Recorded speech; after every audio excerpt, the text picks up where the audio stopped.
Sa bawat patak ng ulan na bumabagsak sa ating mga lungsod at bayan, kasabay nito ang pangamba ng maraming mamamayan. Pangambang dulot hindi lamang ng kalikasan, kundi ng kapabayaan at maling pamamalakad. Ang mga proyektong flood control na dapat sanay nagsisilbing sandigan ng kaligtasan ay nagiging simbolo ng pagkukulang, korupsyon at kawalan ng pananagutan. Sa halip na maging solusyon, ang ilang flood control projects ay nagiging ugat pa ng mas matinding pagbaha.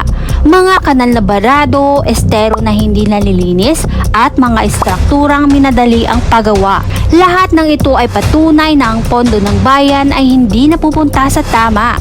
Ang mga konkretong pader at drainage system na kulang sa plano at kalidad ay hindi kayang pigilan ang rumaragasang tubig at sa huli, ang mga ordinaryong mamamayan ang nagdurusa. Tuwing bumabaha, hindi lamang mga bahay ang nalulubog kundi pati na rin ang pag-asa ng mga taong umaasa sa maayos na serbisyo ng pamahalaan. Ang pagkawala ng ari-arian, kabuhayan at minsan pati buhay ay hindi simpleng trahedya. Ito ay resulta ng mga desisyong hindi pinag-isipan at sistemang pinabayaan. Ang tunay na laban ay hindi laban sa ulan, kundi laban sa katiwalaan at kapabayaan. Kinakailangan ng transparency, maayos na pagpaplano at tapat na implementasyon ng mga proyekto. Hindi sapat ang magtayo lamang ng istruktura, kailangan itong pag-isipan, bantayan at yakin na ito ay para sa kapakanan ng nakararami. Panahon na upang